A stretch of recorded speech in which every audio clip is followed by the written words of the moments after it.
ज्ञानेश्वरी अध्याय 8वा अक्षर ब्रह्म किंवा ब्रह्माक्षर निर्देश योग, म्हणजे ज्या ब्रह्माचा कधीही नाश होत नाही ते ब्रह्मतत्व आहे. आणि त्या ब्रह्मतत्वाला जाणणं, ब्रह्म जाणे तो ब्राह्मण, जो ब्रह्माला जाणतो तो ब्राह्मण. नाही तर आपल्याकडे असं आहे की ज्याला सगळे पूजा अर्चा सगळे करता येतो, होम हवन सगळं करता येतो, तो जातिवंत ब्राह्मण आहे. पण खरा ब्रह्म काय? ब्रह्म जाणे तो ब्राह्मण. म्हणजे ज्याला लिहिलं की नाही, समर्थन लिहिले, करीती ब्रह्म निरूपण, जाणती ब्रह्म संपूर्ण, तेची ब्राह्मण ब्रह्मविद, अशी व्याख्या केलेली आहे. आणि तो ब्राह्मण जो आहे त्या ब्राह्मणाला त्या अक्षर ब्रह्माचा स्पर्श असतो, की जे ब्रह्म कधीही, ज्या ब्रह्माचा कधीच नाश होत नाही, असं ते अक्षर ब्रह्म आहे. आणि त्या अक्षर ब्रह्माशी एकरूप राहणं, त्याची ओळख घेऊन त्याच्याशी एकरूप होणं, आधी त्याची ओळख घ्यायला पाहिजे बरं का. प्रत्येक ठिकाणी आपल्याला, आपण एखादा माणूस आहे त्याची आपली जर ओळखच नसेल तर आपण त्याला ओळख देतो का? आपण देत नाही त्याला ओळख. का? तर आपल्याला ओळखच नाही, अनोळखी माणूस आहे. तसं भगवंत आपल्यासाठी अनोळखी आहे. मग त्याची ओळख कोण करून देतो? तर जेव्हा सद्गुरू येतात, सद्गुरू येतात जेव्हा आणि आपल्या डोक्यावर हात ठेवतात आणि तो आधी यज्ञ चालू करून देतात. काय चालू करून देतात? आपला आधी यज्ञ. जोपर्यंत आपण आधी यज्ञाला जाणत नाही, आणि तो कसा आहे? आधी यज्ञ अखंड चालू आहे. आधिभूत म्हणजे काय, आधी दैव म्हणजे काय, आणि आधी यज्ञ काय हे समजून घ्या. आधिभूत म्हणजे काय?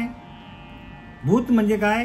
तर पंचमहाभूते, जे आधी अनादी काळापासून, अनादी काळापासून जे आपल्याला आधिभूत दिसतात, पृथ्वी, आप, तेज, वायू आणि आकाश, ही पंचमहाभूते आहेत. आणि ही पंचमहाभूते, या पंचमहाभूते कधीपासून आहेत? तर आधी अनादी काळापासून आलेली आहे ती. आणि ती कोणी तयार केलेली? तर प्रत्यक्ष ईश्वराने निर्माण केलेली पंचमहाभूते. ईश्वराने काय केलेलं आहे? या पंचमहाभूतांना निर्माण केलेलं आहे. सर्व सृष्टीमध्ये आपल्याला प्रत्यक्ष परमात्मा परब्रह्म दिसत नाही आपल्याला, पण आपल्याला तो चालवणारा परमतत्व त्या प्रत्येक पंचमहाभूतामध्ये आहे. समर्थ सांगतात की नाही, पृथ्वी, आप, तेज, वायू, आकाश या सभ्यांतरी जगदीश. पृथ्वी, आप, तेज, वायू, आकाश या सगळ्या आत बाहेर, याच्या संपूर्ण आत बाहेर जगाला चालवणारा ईश्वर आहे. परंतु पंचभूतांचा आहे नाश, आत्मा विनाशी. परंतु त्या पाचा भूतांचा एक ना एक दिवस नाश होतो. म्हणून आधिभूत, जे जे नाशिवंत आहे, जे जे नाचतं, उपजलं आणि परत त्याचा नाश पण होतो, त्याला काय म्हणतात? आधिभूत. जे असेल तुम्हाला दृष्टीला जे जे दिसतं त्याचा नाश होतो आणि त्याला आधिभूत म्हणतात. काय म्हणतात त्याला? आधिभूत. आणि हे जे काय आपल्याला दिसतं सृष्टीमध्ये पंचमहाभूतांपासून बनलेलं, पण त्या पंचमहाभूतांना जो चालवणारा जो देव आहे त्याला आदिदैव म्हणतात. म्हणजे पृथ्वी, आप, तेज, वायू, आकाश हे जरी निर्माण झालेले आहेत तरी ते कोणापासून निर्माण झालेले आहेत? तर त्या ईश्वरानेच निर्माण केलेले आहेत. पण त्या पंचभूतांमध्ये राहून तो प्रत्यक्ष आदिदैव, म्हणजे तो देव प्रत्यक्ष त्या पंचमहाभूतांना चालवतो. आदिभूत म्हणजे पृथ्वी, आप, तेज, वायू, आकाश. आणि आदिदैव म्हणजे काय? या पाचा भूतांना जो चालवतो तो आदिदैव. अनादी काळापासून हे सगळं चालत आले. आत्ताच आहे का हे?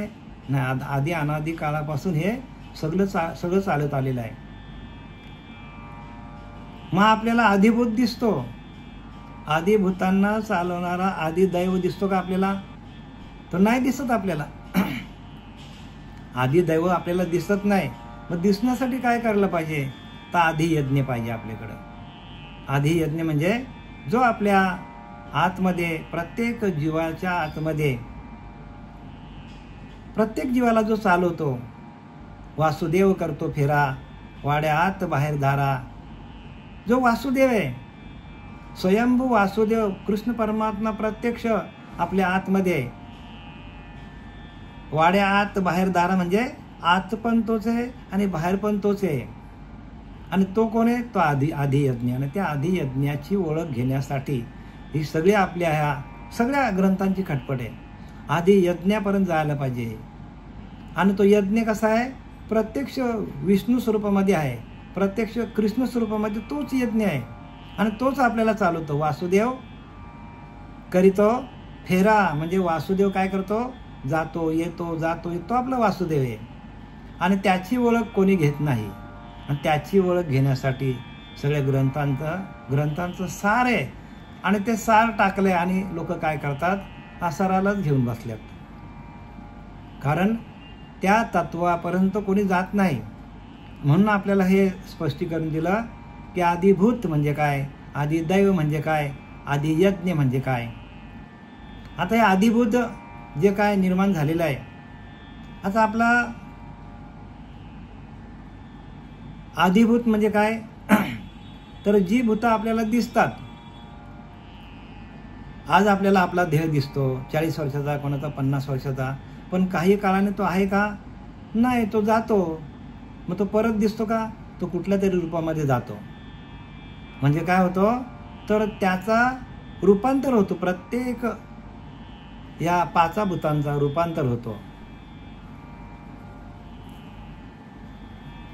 परिवर्तन सृष्टी का नियम आहे. म्हणजे सृष्टीमध्ये जे जे दिसतं आज त्याचं उद्या परिवर्तन होणार आहे. आणि म्हणून त्याला आदिभूत, की जे स्थिर राहत नाही, जे नित्य नाही, जे अनित्य आहे, आणि ते आदिभूत आहे. आणि त्याला चालवणारा जो देव आहे तो कसा आहे? नित्य आहे. तो नित्य आहे. आणि हा नित्य ओळखण्यासाठी आपल्याला आदियज्ञ म्हणजे आपल्याकडे जो चालू आहे, जो आपला श्वास जातो येतो जातो येतो, त्याच्याशी एकरूप होऊन आपण जर भजन केलं तर आपला आदियज्ञ चालू होतो. आणि तो यज्ञ चालू झाल्यानंतर तो यज्ञ असा नाही बरं का, कारण दुसऱ्याच आपल्या हरिपाठामध्ये, दुसऱ्याच अभंगामध्ये ज्ञानोबा सांगतात की नाही, दुसऱ्याच अध्यायामध्ये सांगतात. काय सांगतात ज्ञानोबा दुसऱ्या अध्यायामध्ये? की मंथुनी नवनीता तैसे घ्या अनंता, वाया व्यर्थ कथा सांडी मार्ग. बघा, सोप्या भाषेत सांगतो तुम्हाला. ज्ञानोबा सांगतात मंथुनी नवनीता तैसे घ्या अनंता, वाया व्यर्थ कथा सांडी मार्ग. एक हरी आत्मा जीव शिव समा, वाया तू दुर्गा मन घाली मन. म्हणजे आपल्याला सावध केलं की नाही? एक हरी आत्मा मंथुनी नवनीता म्हणजे आपण जोपर्यंत मंथन करत नाही, ज्या आपल्याला प्रक्रिया दिलेल्या आहे त्या प्रक्रियेच्या माध्यमातून आपल्याला आदियज्ञापर्यंत जाता येतो. बाहेरचे यज्ञ आपण हजारो केले, पण ते यज्ञ कसे आहेत? ते यज्ञ काही कालांतराने विझून जातात. पण हा आदियज्ञ अनादी काळापासून चालू असलेला हा आपल्याला हरिनामाचा यज्ञ अखंड चालू आहे. पण आपला तिकडे लक्ष नाही. म्हणून मंथुनी नवनीता तैसे घ्या अनंता. भगवंत सांगतो, भगवंत ज्ञानोबा सांगतो की त्याचं मंथन कर तरच तुम्हाला माहीत पडेल. वाया व्यर्थ कथा सांडी मार्ग. बाकीच्या व्यर्थ कथांकडे जाऊ नको तू. तो मार्ग टाकून जे सांगितले आपल्याला, मंथुनी नवनीता तैसे घ्या अनंता, वाया व्यर्थ कथा सांडी मार्ग. आणि पुढे सांगतात एक हरी आत्मा जीव शिव समा. म्हणजे एकच आहे आत्मा, तुमचा आमचा सगळ्यांचा चालवणारा आत्मा एकच आहे. एक हरी आत्मा जीव शिव समा. जीवाला शिवाशी एकरूप कर तरच आधी यज्ञ काय ते कळेल. एक हरी आत्मा जीव शिव समा, वाया तू दुर्गमान घाली, मन दुसरीकडे लक्ष घालू नको तू. म्हणजे आपला जो आधी यज्ञ आहे, म्हणजे वासुदेव करतो फेरा, म्हणजे आपला श्वास जातो येतो जातो येतो, त्याच्याशी एकरूप हो सांगतात. वासुदेव करतो फेरा वाड्यात बाहेर दारा, काहीतरी दान्य पुण्य करा, जाऊन द्याल तर जातो माघारा. आपला त्याच्याकडे लक्षच नाही. म्हणून आपल्याला आधिभूत काय, आधिदैव काय आणि आधी यज्ञ काय, यांची मी थोडक्यात तुम्हाला ओळख करून दिली. आता हा जो आधिभूत आहे, या आधिभूत जो आहे, त्या आधिभूतामध्ये जो चालवणारा आधिदैव आहे, आणि त्या आधिदैव कसा आहे, तर तो आधी यज्ञ स्वरूपामध्ये आहे. आपला प्रत्येकाचा जन्म जो आहे, बरं हा आधी यज्ञ सगळीकडे नाही का, कारण पृथ्वी आप तेज वायू आकाश या सभ्यांतरी जगदीश आहे. म्हणजे पृथ्वीमध्ये तो आहे, आपामध्ये तो आहे, पृथ्वी आप तेजामध्ये, सूर्यामध्ये तो आहे, वायूमध्ये, आकाशामध्ये, सगळीकडे भरलेला परमात्मा. आणि म्हणून याला अक्षर ब्रह्म नाव दिलं. त्या अक्षर ब्रह्माची आपल्याला ओळख घ्यायला पाहिजे. आपण फक्त मंदिरातच देव बघतो, पण भगवंत म्हणतो मी सगळीकडे भरलेला आहे. मग तो कसा भरलेला आहे, त्याची ओळख कशी घेणार आपण? आणि म्हणून आपल्याला अक्षर ब्रह्म निर्देशन नाम, अक्षर ब्रह्म निर्देश योग, म्हणजे तो परमात्मा अक्षर तत्वामध्ये कसा व्याप्त आहे हे आपल्याला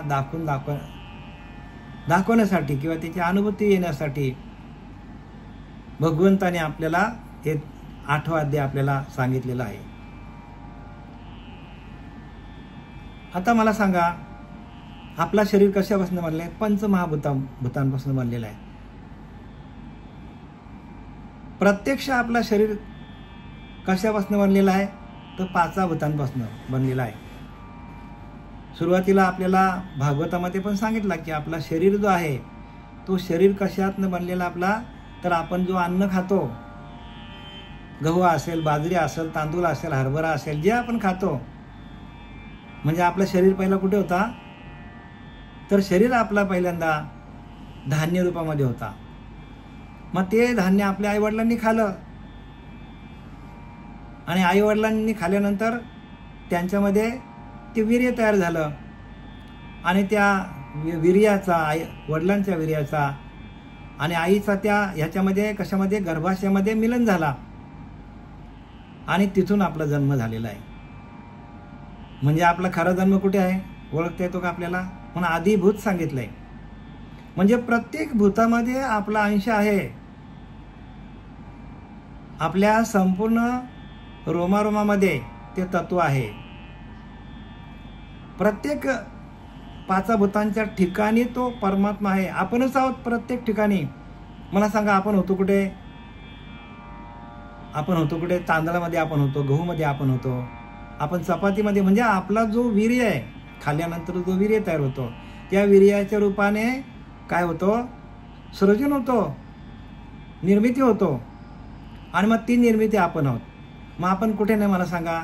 म्हणून अर्जुना मी नसे ऐसे कवन ठाव असे, मी नाही असं कुठं ठिकाणच नाही अर्जुना.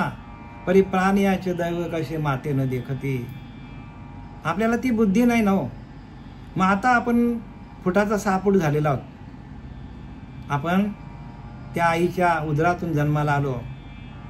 या 5 भूतांचा जो देह आपला तयार झाला, या 5 भूतांचा देह आपल्याला दिसतो.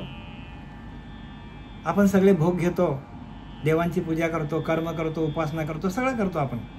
मग आता मेल्यानंतर आपण जाणार कुठे? मेल्यानंतर आपला आत्मा आत्म्यामध्ये विलीन होणार, आपामध्ये जाणार,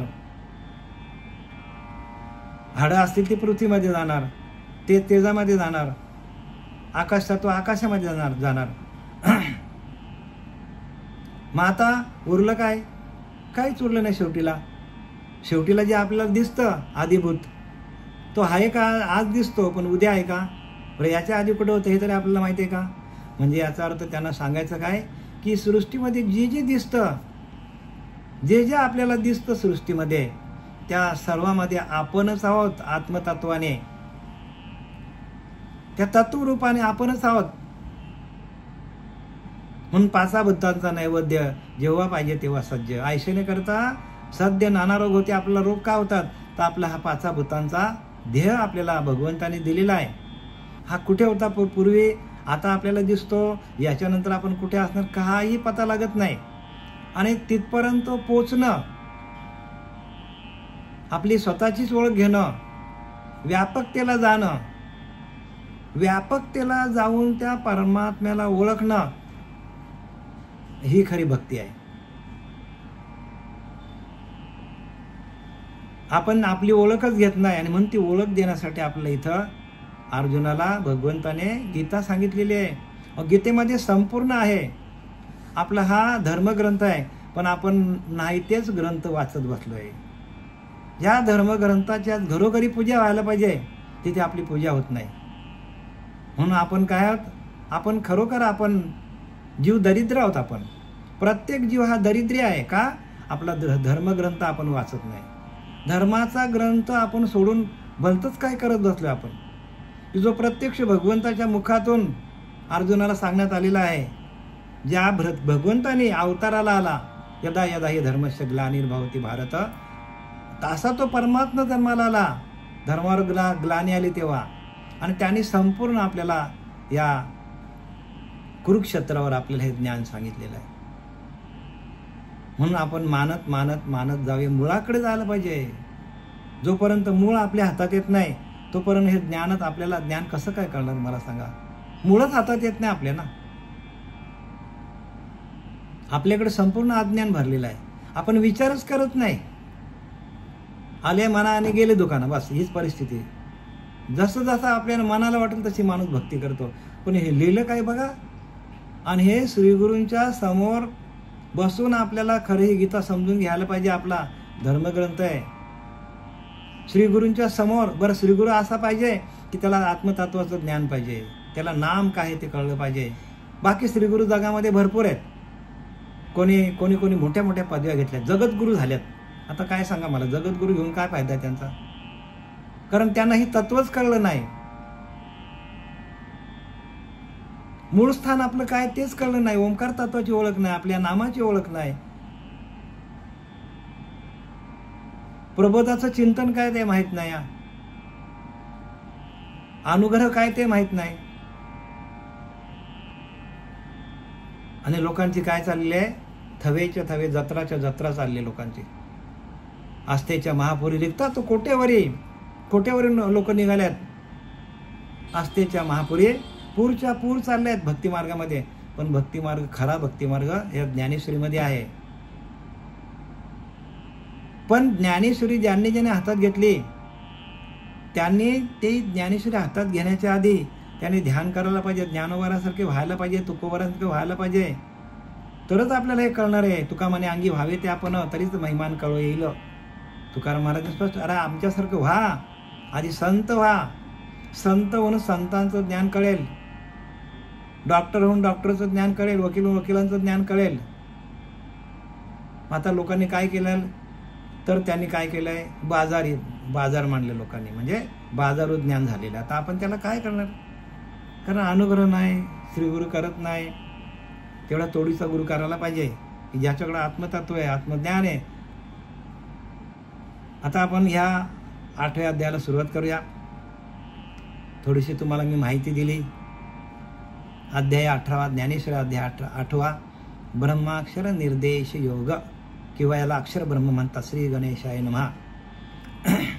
अर्जुन उवाच की तद ब्रह्म किमध्यात्मं किं कर्म पुरुषोत्तम आदिभूतं च किं प्रोक्तं मद्दिदैव किमुच्यते.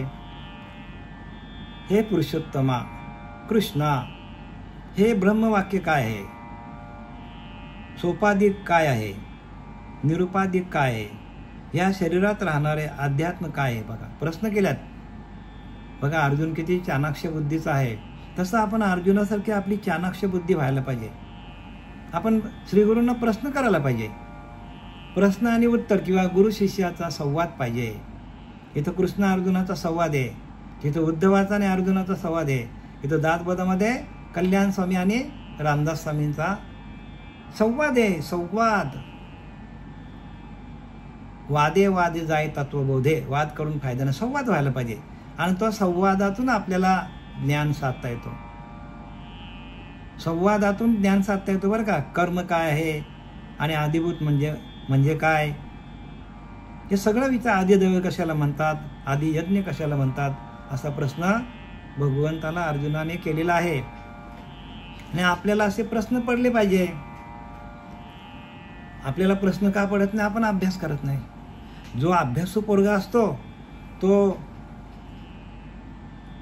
ज्या वेळेला शिक्षक आपल्याला शिकवतात त्यावेळेला त्याने आधीच अभ्यास करून आलेला असतो आणि तो मध्येच उभा राहून टीचरला विचारतो, शिक्षकाला, ह्या प्रश्नाचं उत्तर सांगा, हा प्रश्न म्हणजे काय, हा प्रश्न काय याच्यामध्ये, असा एक एक प्रश्न माणूस करतो, उभा राहून विचारतो. का, अभ्यास करतो म्हणून. तसं आपण अभ्यास केलं तर आपल्याला प्रश्न निर्माण होतील आणि प्रश्न निर्माण केलं तर आपला संवाद चालू होईल. अभ्यासच केला नाही तर प्रश्न निर्माण नाही, प्रश्न निर्माण नाही तर उत्तर नाही. म्हणजे तुमच्यापर्यंत आम्ही येतो ह्या प्रवचनाच्या माध्यमातून, पण तुमची अवस्था, तुमच्या अंतःकरणाचा भाव कसा आहे हे आम्हाला कळत नाही. का, तर संवाद साधत नाही तुम्ही लोक. तर प्रत्येकाने संवाद साधा.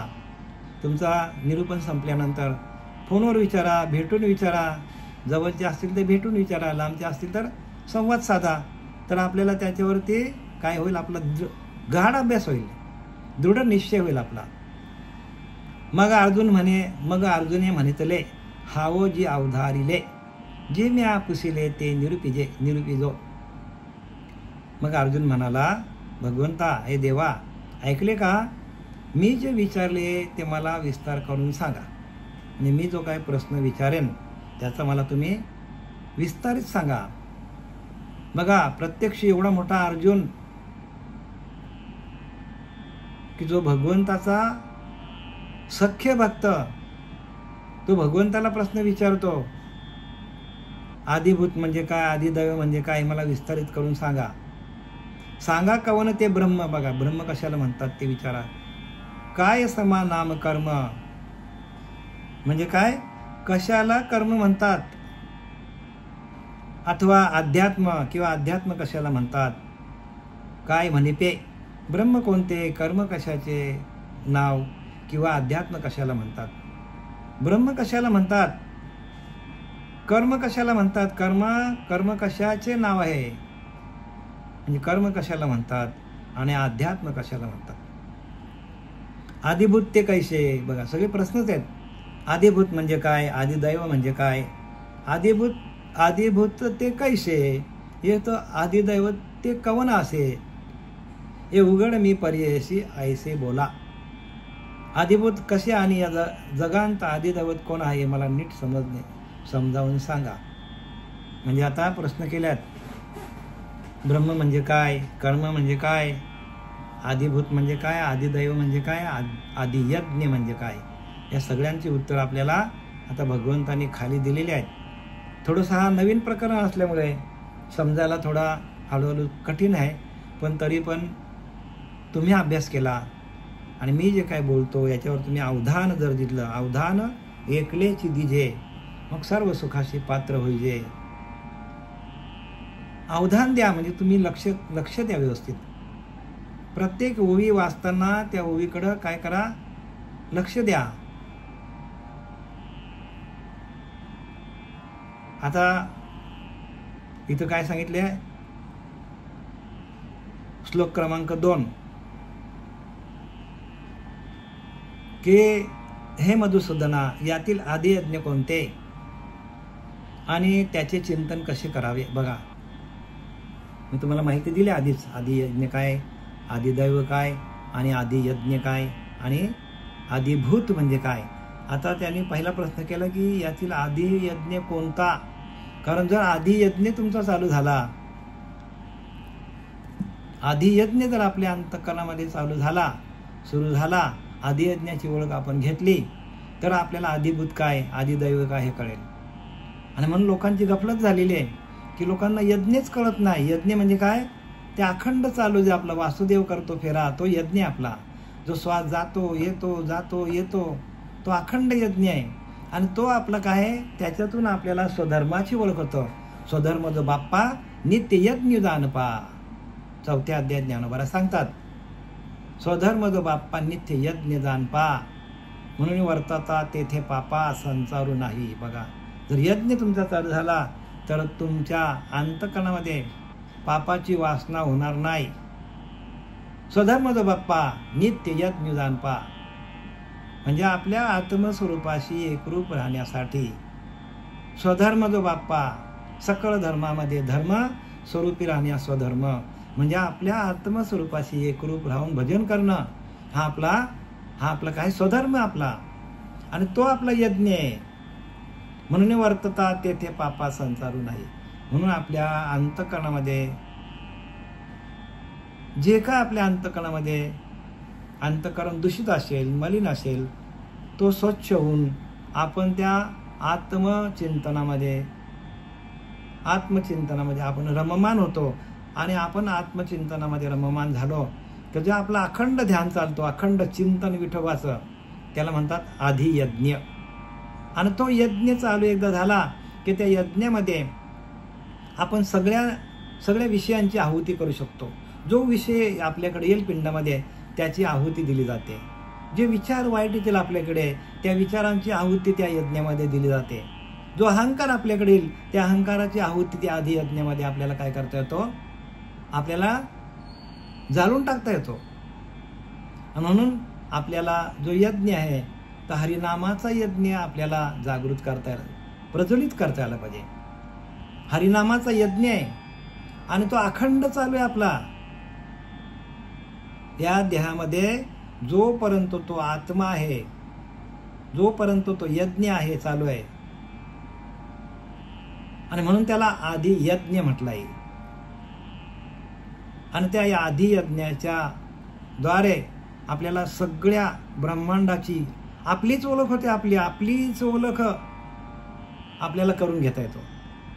म्हणून बाकीचे जे काय आपल्या आता जे काय ज्यांनी आपली दुकानं मांडलेली आहेत तर त्यांना हे का कळत नाही, कारण त्यांचा आधी यज्ञ ही त्यांच्याकडे वस्तूच नाही. आधी यज्ञ काय,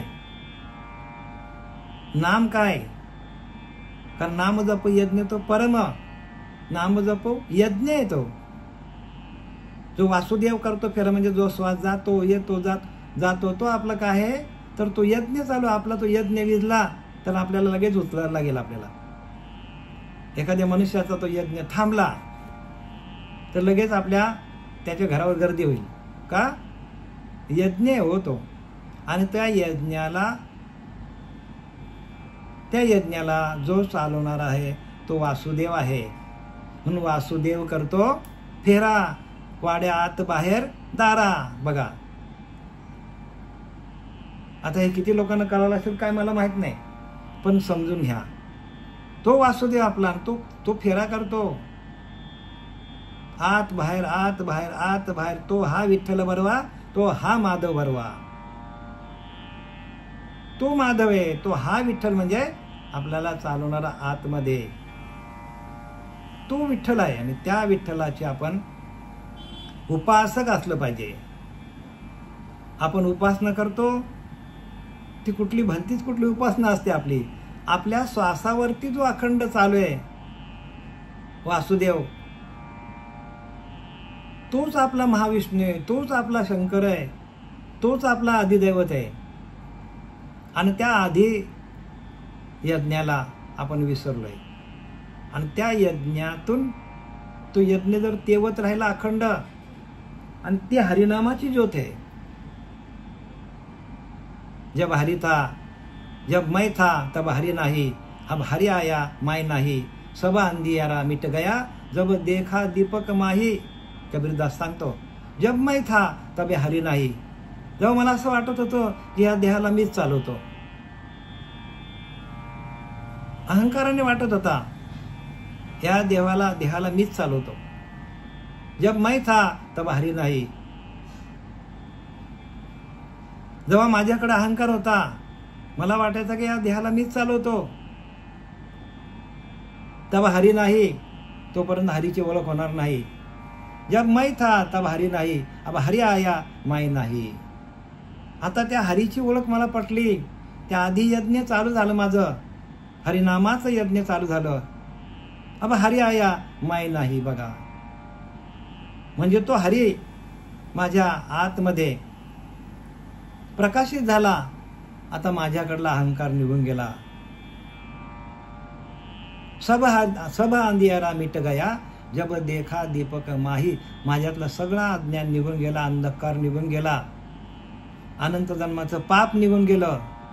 सब अंधियारा मिट गया जब देखा दीपक माही. म्हणजे माझ्या आतमध्ये असलेला तो स्वयंभू दीपक, आत्मदीप, ज्ञानदीप माझ्या आतमध्ये प्रकाशित झाला. आणि तो आदी यज्ञ आहे. वासुदेव करतो फेरा वाड्या आत बाहेर, तो वासुदेव आहे. आणि तो प्रत्यक्ष कृष्ण परमात्मा आपल्या आतमध्ये आहे. आणि आपण त्याला शोधतो कुठे आहे? बाहेर. देवा आदी यज्ञ तो काही कवन पायी देही. भगवंता, अर्जुन विचारतो भगवंताला, अरे देवा तो आदी यज्ञ काय ते मला सांगा. कवन पायी देही. या अनुमानाशी काही दिठी न भरे. देवा आदी यज्ञ तो काय व तो कसा, या देहात कोणता आहे.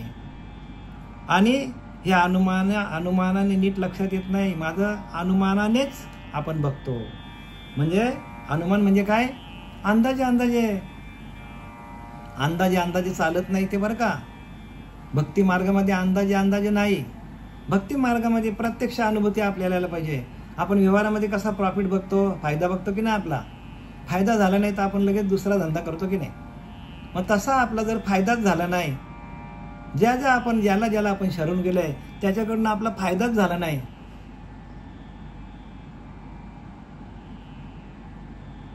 त्यांचं ज्ञान ऐकून आपलं हितच झालं नाही. कारण हित ते करावे देवाचे चिंतन. मग आपलं अखंड चिंतन होत नसेल तर ज्या आपण गुरुला शरण गेलोय तिथं कुठेतरी आपणच कमी पडतो, नाही तो गुरुच कमी पडतो. हित ते करावे देवाचे चिंतन. तर आपलं अखंड चिंतन होत नसेल तर ज्या पंथामध्ये आपण जातो तिथं आपल्याला आपणच कमी पडतो किंवा शिक्षण कमी पडतो. ध्यानच नसेल तर आपलं हित कशामध्ये आहे? तर आपलं हित कशामध्ये? तर अखंड चिंतन विठोबाचे, म्हणजे भगवंताचं अखंड चिंतन करणं हे आपलं हित आहे. आणि देवा आदी यज्ञ तो काय, तो या देहात कोणता, आणि तो या देहामध्ये आदी यज्ञ काय आहे ते मला सांग. बघा, पहिल्यांदा आदी यज्ञालाच हात घातलं. तर जोपर्यंत आदी यज्ञ कळत नाही तोपर्यंत आदिभूत कळणार नाही, आदी दैव पण कळणार नाही. हे अनुमानाचे नीट लक्षात, अनुमान धरून जमणार नाही. आणि नियता अंतःकरणी तू जाणी जशी देह प्रयाणी ते कैसे हे शारंग पाणी परिसवा माते. हे शारंग पाणी म्हणजे हे भगवंता, ज्याने अंतःकरण स्वाधीन करून घेतले त्यांना अंतकाली तुम्हाला कैसे ओळखता येईल हे मला चांगल्या रीतीने समजवा. बघा काय लिहिलंय, ज्याने अंतःकरण स्वाधीन करून घेतले आहे. म्हणजे भगवंता ज्याने अंतःकरण तुम्हाला समर्पण केलेलं आहे, अंतःकरण ज्याने भगवंताला स्वाधीन दिलेलं आहे संपूर्ण, मग त्याला अंतकाली कसं काय ओळखता येईल, त्याचा अंतकाल कसा झाला, काय झाला हे आपल्याला कसं काय समजेल, तुम्हाला समजवा.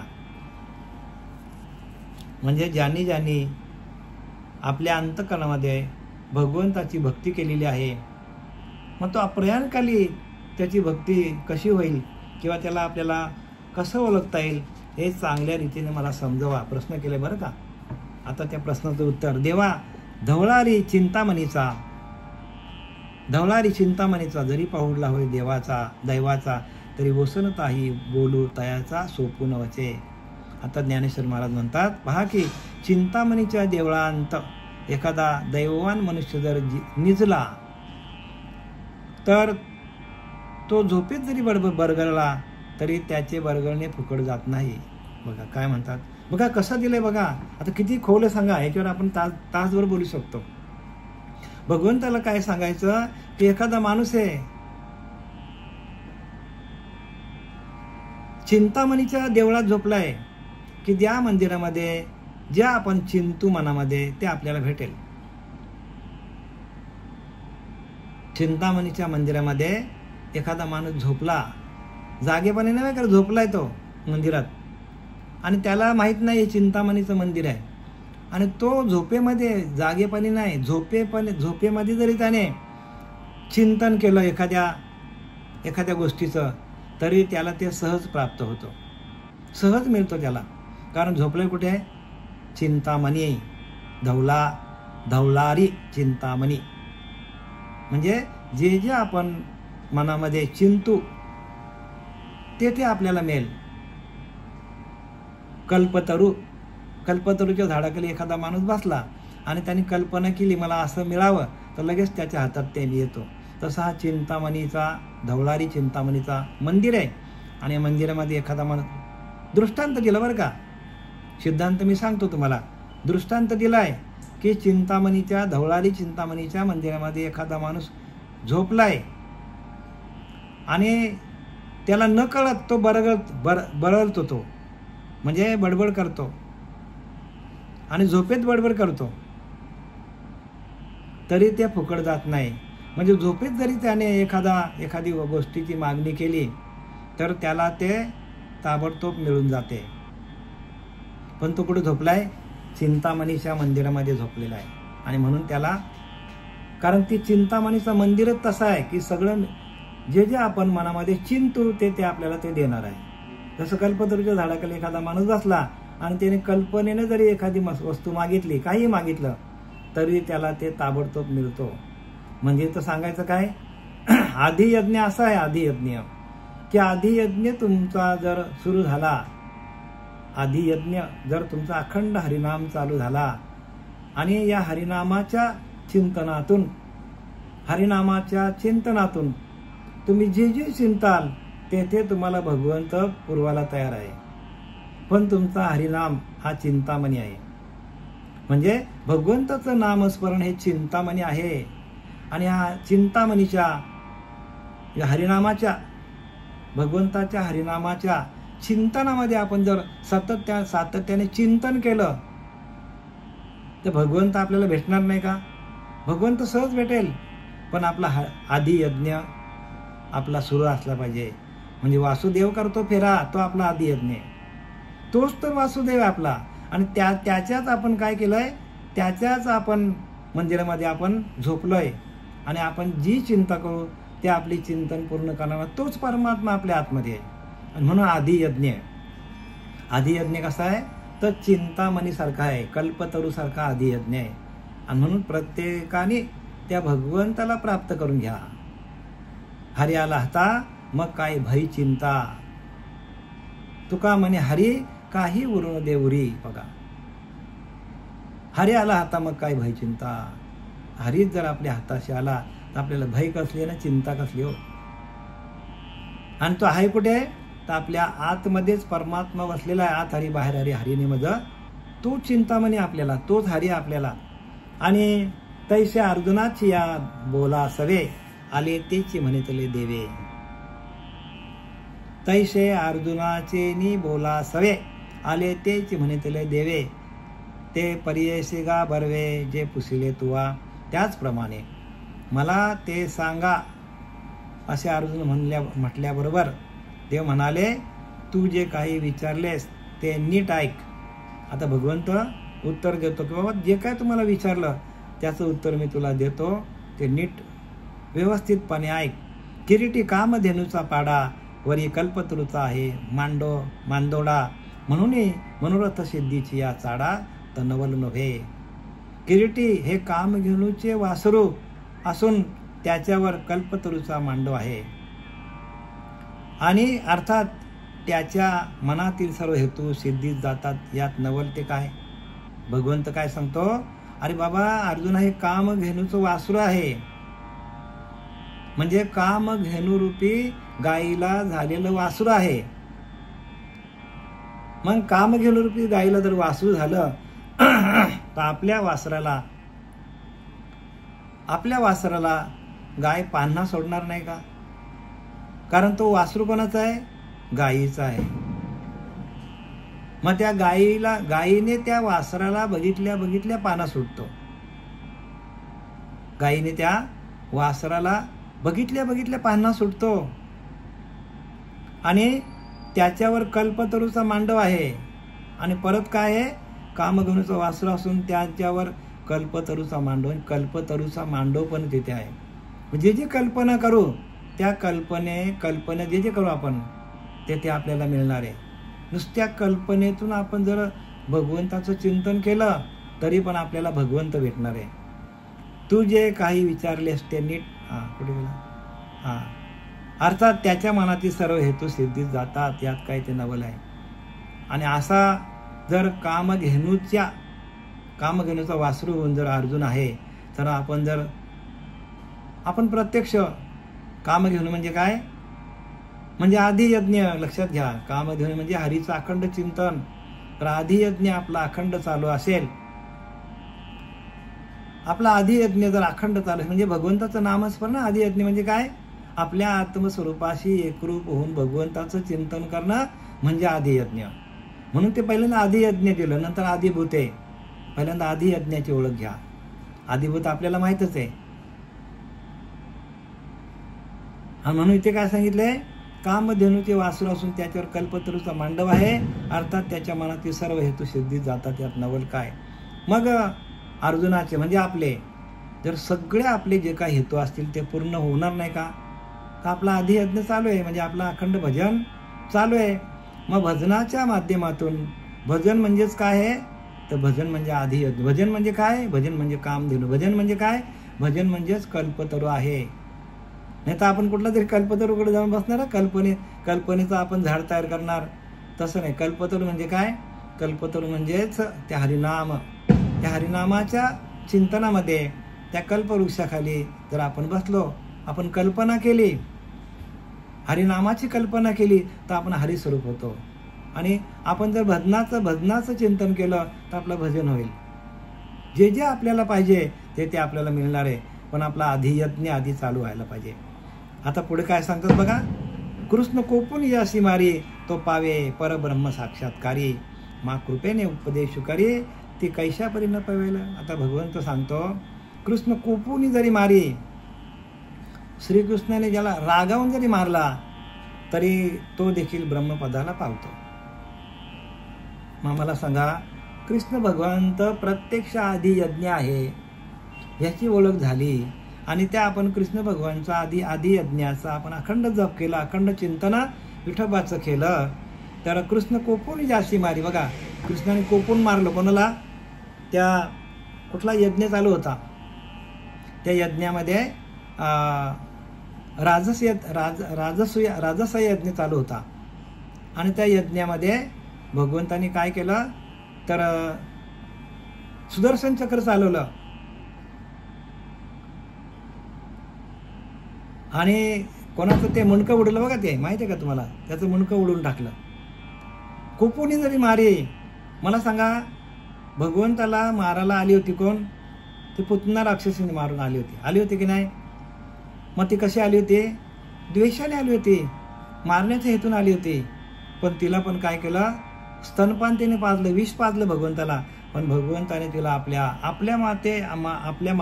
जशी त्याची माता आहे कृष्ण परमात्म्याची, देवकी माता, यशोदी माता, तिच्याप्रमाणे तिला काय केलं, स्थान दिलं. म्हणजे कृष्ण कोपूनी जरी मारी तरी तो पावे ब्रह्म साक्षात्कारी, तरी त्याला ब्रह्म साक्षात्कार होतो. मला सांगा, कंस मामा कसा आला होता मारायला, कंसाने किती छल केला कृष्ण परमात्म्याचा. पण शेवटीला भीतीपोटी इकडनं देव येतो का तिकडनं देव येतो, इकडनं कृष्ण परमात्मा का तिकडनं येतो, 10 दिशेला त्याला कृष्ण परमात्मा दिसायला लागला.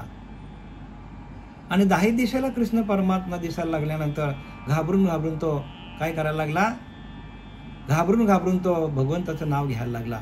आणि मग भगवंताचं नाव घेता भगवंताने त्याला आपल्या स्वरूपाला नेला. कृष्ण कोपूनी जाशी मारी तो पावे ब्रह्म साक्षात्कारी, मा कृपेने उपदेश करी तो कैशापरी न पावे. मग जर आपला सद्गुरू आपल्यावर कृपा दृष्टी ठेवून आपला उपदेश करीत असेल तर मग आपल्याला ब्रह्माची प्राप्ती होणार नाही का. बघा ना, प्रत्येक पुराणामध्ये लिहून ठेवलं आहे, भगवंताच्या लीला आहेत.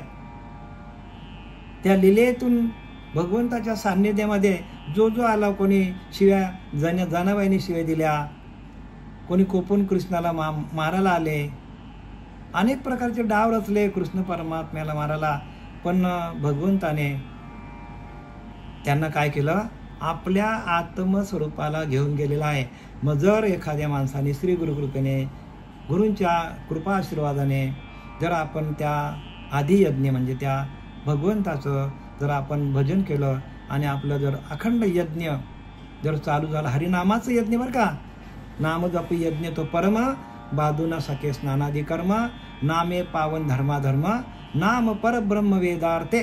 बघा, वेदांच्या मताने नामच परब्रह्म आहे. आणि जर आपण ते नामच परब्रह्म आपल्याला प्रगट करून घेतला आदि यज्ञ म्हणून, तर आपल्याला काही कमी पडेल का? आपल्याला काहीच कमी पडणार नाही. मागे पुढे उभा राहे सांभाळित, आले आघात निवाराया. मागे पुढे आपल्याला सांभाळणार आहे, पण आपला आदि यज्ञ सुरू व्हायला पाहिजे. आपला हरिनाम अखंड चाललं पाहिजे. जय कृष्णची होई आपण, तय कृष्ण होय आपल्या अंतकरण. बघा, भगवंताचं नामस्मरण करता करता आपण परमात्मा स्वरूपच होतो, कृष्णच होतो. जय कृष्णचे होय आपण, तय कृष्ण होय आपल्या अंतकरण. बघा, तर कृष्णाचं भाव आपण अंतकरणामध्ये धरलं, त्याचं भजन केलं, तर कृष्णचे होय आपणच कृष्ण, आपणच देव होऊन जातो. देव पाहावायशी गेलो आणि देवच होऊन ठेवलो, तुकोबाऱ्या सांगतात. म्हणून जय कृष्ण होई जे आपण जर कृष्ण परमात्म्याशी एकरूप झालो, तर कृष्ण होय आपल्या अंतकरणाचा कृष्ण होतो. आणि आपल्या अंतकरणीचा भाव हाच कृष्ण परमात्मा आहे, लक्षात घ्या. आदि यज्ञ म्हणजे काय, आपलं तर अखंड नाभीच्या ठिकाणी यज्ञ चाललं पाहिजे. आणि तो भाव आपला तयार झाला तर आपणच कृष्ण परमात्मा आहोत. कृष्ण परमात्मा म्हणजे आपला आदि यज्ञ, कृष्ण परमात्मा म्हणजे ते नाम, कृष्ण परमात्मा म्हणजे आपला अंतकरणीचा भाव, कृष्णमय भाव, नामाचा भाव, हाच आपला कृष्ण परमात्मा आहे. आणि तिथपर्यंत पोहोचणं म्हणजे भक्ती बरं का. मग ह्या भक्त्या करायच्या नाही, ह्या भक्त्या करा, काही काळापर्यंत करा, पण एकदा का श्रीगुरूला शरण गेला, तुम्ही अनुग्रह घेतला, प्रबोध घेतला, त्याचं चिंतन केलं, नाम घेतलं, तर मग आपल्याला इथपर्यंत जाता येतो. मग त्या पहिल्या पायऱ्या आहेत, ह्या पायऱ्यावरती चढायला आपल्याला जायला पाहिजे. भगवंताचं अखंड चिंतन व्हायला पाहिजे, आदि यज्ञ व्हायला पाहिजे, अखंड नामस्मरण व्हायला पाहिजे. मग संकल्पाची अंगना ओळंगती सिद्धी. आणि मग असं जर आपलं अंतकरण जर भगवंताचा भगवत स्वरूप झालं, ते कृष्णमय आपलं अंतकरण झालं, तर सिद्धी आपल्याकडे, आपल्याला सिद्धी काय करतात, आपल्या पायावर लोटांगण घालायला येतात. जे काय मागाल, काम सिद्धी म्हणजे काम घेणं, सिद्धी म्हणजे चिंतामणी आहे, सिद्धी म्हणजे काम घेणं आहे. जे जे तुम्ही चिंतन कराल ते तुम्हाला मिळून जाईल. आणि म्हणून इथं लिहिलंय की मग संकल्पाची अंगना ओळंगती सिद्धी. संकल्प विकल्प जाऊन तुम्ही जे जे भगवंताकडनं जे जे मागाल ते तुम्हाला मिळेल. काय लिहिले ते, ज्यावेळेस कृष्ण मीच आहे असा निश्चय होतो, त्यावेळेस आपल्या अंतकरणी कृष्णमय बनते. बघा, आपणच अहम ब्रह्मास्मी, आपणच परब्रह्म आहोत, तेव्हा आपल्याला परब्रह्म होत. अहम ब्रह्मास्मी जाण, आपणच परब्रह्म आहोत. जो वासुदेव तत्वता, एकोहम शिवहम, ते आपणच आहोत, शिवतत्व मी आहे असा भाव दृढ झाला. मग संकल्परूप अंगणाने आपल्या मनात जे जे संकल्प येतील ते पूर्ण करण्याकरता रिद्धी सिद्धी राबत असतात. म्हणजे आपल्या भगवत भाव तयार झाला तर भगवंताच्या भक्तीमध्ये, भगवंताच्या सत्कर्मामध्ये, धर्माचं पालन करून जे जे भगवंताचं आपल्याला कार्य करायला आपण पुढे येतो, त्या सर्व कार्याला भगवंत काय करतो, तर आपल्या त्या सिद्धी आपल्याला मदत करतात, रिद्धी सिद्धी मदत करतात आपल्या भगवंताच्या कार्याला बरं का.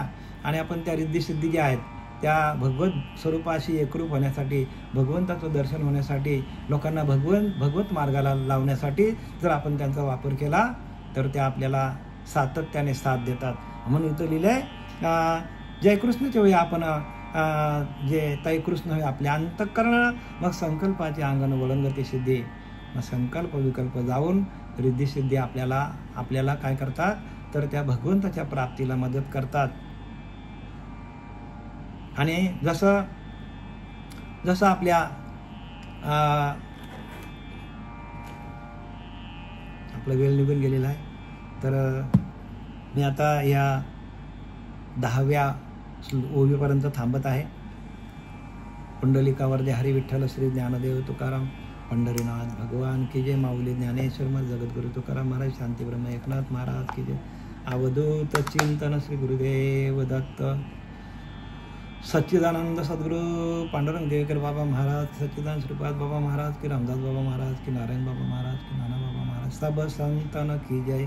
जय हरी. सगळ्यांना